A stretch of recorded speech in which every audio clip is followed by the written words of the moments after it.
Were they making it like the NBA, like the East and the Western Conference, and then they're going to play it off like that? Yeah. Is that what they want to do? I mean, it's stupid to me. That was the one thing he said that was stupid. Though I don't agree with Manfred on many things, if really ever, this time I'm seeing some pros that are heavily outweighing the cons, possibly. I think if we expand, it provides us with an opportunity to geographically realign. I think we could save a lot of wear and tear on our players in terms of travel, and I think our postseason format would be even more appealing for, entities like ESPN, because you'd be playing up out of the East, out of the West. Rob Manfred just dropped a bombshell that could completely reshape baseball as we know it. And I'm not talking about pitch clocks, robot umpires, automated check swing reviews, or bigger bases. I'm talking about a shift that could put the Yankees, Mets, and Phillies in the same division, create rivalries we never imagined, and fundamentally change how baseball operates. During the ESPN's Little League Classic broadcast this past week, Commissioner Rob Manfred casually mentioned that MLB expansion could trigger a complete geographical realignment of divisions. We're talking about potentially eliminating the American and National League structure that's existed for over a century. And this isn't just some commissioner fantasy. The dominoes are already falling, and what Manfred revealed could happen sooner than anyone imagined. Now, before we get into it, we're on the road to 25,000 subscribers. I really appreciate all your guys' support. We're almost there. We're giving away an official MLB jersey every single week until we hit that goal to a lucky subscriber who has their notifications turned on. So please do that if you haven't already, and let me know in the comments what jersey you would want. Now that that's out of the way, let's get right into it.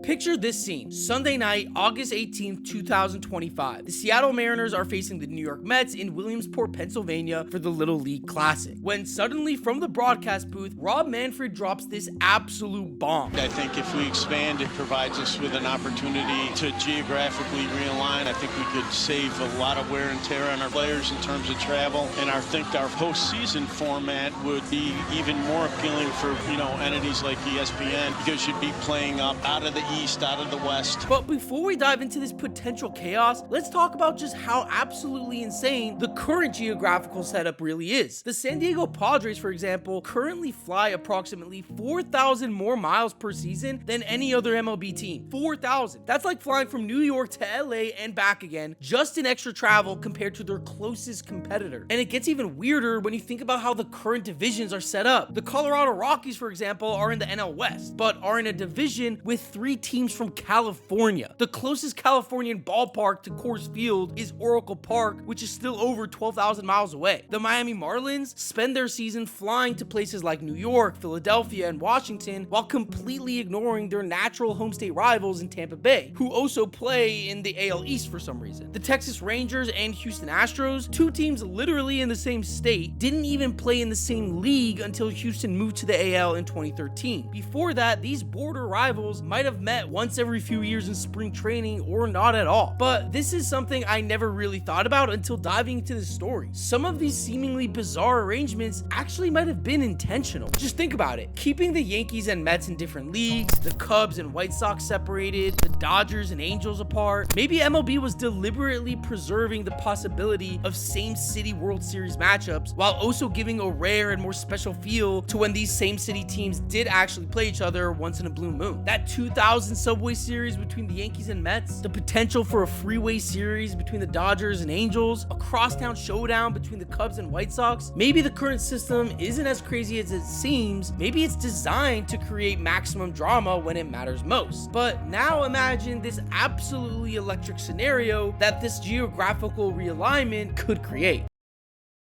You could have a Northeast division with the Yankees, Mets, Phillies, and Red Sox. Now, just stop for a second and think about that. You could have the Yankees and Mets playing 18 to 20 times a year, Aaron Judge versus Juan Soto, head-to-head electric matchups in a legitimate division race. The intensity of Yankees-Red Sox multiplied by also having to battle through the Mets and the Phillies now for a division title. As one expert put it, this could create a scenario where only 2 to 3 of these teams make the postseason each year, rather than the current setup where more might squeeze in. We're talking about 4 massive payrolls, 4 passionate fan bases, and 4 teams that absolutely despise losing, all crammed into one division. The trash talk alone would be legendary. Can you imagine like the intensity at Citi Field when the Yankees come to town, not for an occasional interleague series, but for crucial September division showdowns, or the atmosphere at Citizens Bank Park when the Mets or Yankees are both chasing the Phillies for the same division crown? Now, that's the type of matchups that are just the beginning for this new realignment. And here are a couple more reasons why this realignment could be a brilliant idea for Major League Baseball. Rob Manfred specifically mentioned reducing wear and tear on our players in terms of travel. This isn't just about convenience, it's about competitive fairness. The Mariners are flying cross country constantly while teams like the Yankees take a short 1-hour flight to Baltimore and Boston. That's a real competitive disadvantage for them. On top of this, imagine the Cubs and White Sox playing for the same division title. And I know it's impossible because the White Sox absolutely stink, but just imagine the electricity that this rivalry amplified by legitimate postseason stakes. The same goes for potential Yankees-Mets matchups or Dodgers versus Angels battles for the division crown. Now, besides for these natural rivalries, you would have a much better regional interest with more centralized divisions. For example, a Southeast division with Atlanta, Miami, Charlotte, Raleigh, North Carolina, and Tampa Bay would create incredible regional storylines that local sports media would go absolutely crazy covering these division races between neighboring markets. And speaking of the expansion teams, let's just talk about them for a second, because this is where things get a little bit interesting. Recent reporting suggests MLB would expand to 32 teams by the early 2030s, and a few cities are emerging as clear front runners. For example, Salt Lake City and Portland are both fascinating candidates for Western expansion, and ESPN insider Jeff Passan recently said that Salt Lake City has really impressed the people at Major League Baseball with their ownership group and stadium plans. Both cities would give Seattle natural regional rivals and help solve their brutal travel schedule. Now, Portland has been consistently mentioned as a top expansion candidate, and when you think about the geographical realignment that could be coming, either city really makes perfect sense for creating a true Pacific Coast division, because you could have Portland or Salt Lake City with Seattle Mariners, San Francisco Giants, and the Las Vegas A's, assuming that they do complete their move. Suddenly, you now have 4 teams in a tight geographical cluster that would create incredible regional rivalries while dramatically reducing travel costs for everyone involved. Now, on the eastern side of things, North Carolina is a really good candidate for expansion as well, because Charlotte led all of minor league baseball in attendance from 2014 to 2018 and has the largest TV market among expansion candidates at 2.7 million people. Plus, Charlotte crushes the competition when it comes to Fortune 500 companies, which means more corporate sponsorship opportunities that would make other markets jealous. But there is a bit of a plot twist, because Charlotte might be losing ground to Raleigh, North Carolina, as the governor Roy Cooper has voiced his support for bringing Major League Baseball there. And they have something that Charlotte doesn't: a motivated billionaire owner in Tom Dundon who owns NHL's Carolina Hurricanes. Now, back to this overall expansion and divisional realignment, here's where things get really strategic, and it just shows how much thought Manfred has put into this. He specifically mentioned that geographical realignment would make our postseason format even more appealing for entities like ESPN, because you'd be playing out of the East and out of the West. Now, just think about what he's really saying here. Instead of having American League and National League teams scattered randomly across the country, you'd concentrate all the NL teams into one region, say the eastern half of the country, and all the AL teams into the western half of the country. Suddenly, when the World Series happens, you're literally watching the East take on the West. But more importantly for fans and broadcasters, this means way more games are happening in convenient time zones. East Coast fans no longer have to wait up until midnight to watch their league games on the West Coast, and West Coast fans wouldn't miss early games due to work that are being played on the East Coast. But there is a theory that this is all part of a bigger plan by Rob Manfred, and that the reason MLB wants to become more like the NBA is just strictly for marketing reasons. More specifically, in order to sell their broadcasting deals more easily. And to that extent, they literally just sold all of their out-of-market games plus in-market games for the Guardians, Twins, Padres, Rockies, and Diamondbacks to ESPN for the next 3 years. Now, this is a new deal that MLB and ESPN made, and the breakup over Sunday Night Baseball and other broadcasts will still end after this year. But just think about it. If I had to guess, Rob Manfred's main goal out of all of this is to make sure Major League Baseball has 2 more expansion teams by the time his contract is up in 2029. And if I had to guess, Manfred has a plan to guarantee this happens. Now, do you guys remember that we made a video on the inevitable 2026 MLB lockout? The one looming because Manfred and MLB owners want to put a salary cap on Major League Baseball? Well, what if Manfred caves in and says, okay, no salary cap to Major League Baseball Players Association, but just in order to guarantee the approval of expansion by the end of the decade? Now, this isn't just a theory either. Manfred has made it clear he clearly wants to expand by any means necessary. And guess what? Despite caving in over a salary cap to MLBPA, this would actually still benefit MLB owners. Because if more teams enter MLB, they'll have to pay an expansion fee, and after creating a team, they'll sign broadcasting contracts and pay into the revenue sharing program, and over time, other MLB teams will just be making more money because of their new expansion teams. So that's essentially what this really is all about, and why it's probably inevitable that these changes do happen. It's about money. Expansion fees for new MLB franchises are going to be absolutely insane. We're talking potentially $2 to $3 billion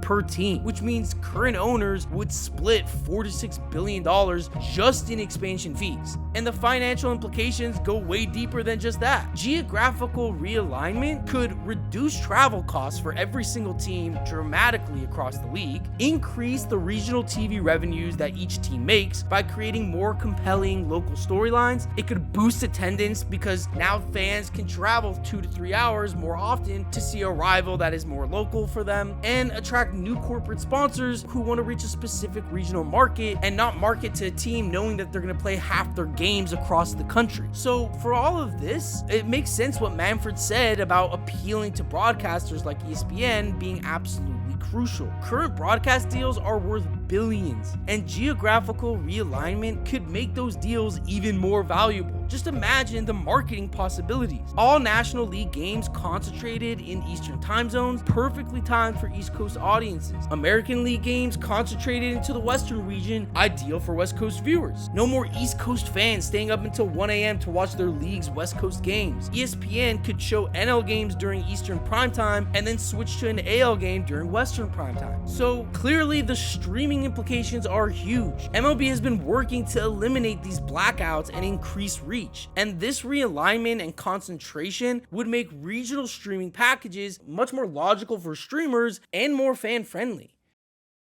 So we just went over the financial, marketing, and streaming implications of these changes. Now let's go over real quick a couple of examples of how this could impact specific franchises. As I mentioned before, the New York Yankees could find themselves in the most competitive division in baseball history, facing the Mets, Phillies, and Red Sox over 50 times a year. All of their massive payroll advantages just get completely neutralized when they're constantly facing each other throughout the year. The Tampa Bay Rays may luck out the most out of everyone because they finally get to escape the AL East nightmare that they find themselves in and land into a more balanced Southeast division with Miami and Atlanta and maybe an expansion team. The Seattle Mariners would get amazing travel relief that they desperately need, potentially joining a Pacific Northwest division with Portland or Salt Lake City, the A's, and the Giants. And the St. Louis Cardinals, like a lot of other teams, could lose their historic rivalries, for them being the Cubs, but gain new regional battles with maybe either Kansas City or potentially a North Carolina team. Now, here's what I think is really happening. Rob Manfred didn't accidentally mention geographical realignment during a casual broadcast. This was strategic and wanted to gauge the public's reaction and prepare fans for the inevitable changes. Multiple sources suggest expansion is closer than ever, with Nashville, North Carolina, Portland, Salt Lake City, and even Montreal and Mexico City emerging as candidates. The financial incentives are too massive for owners to ignore. The competitive benefits are also too obvious to dismiss,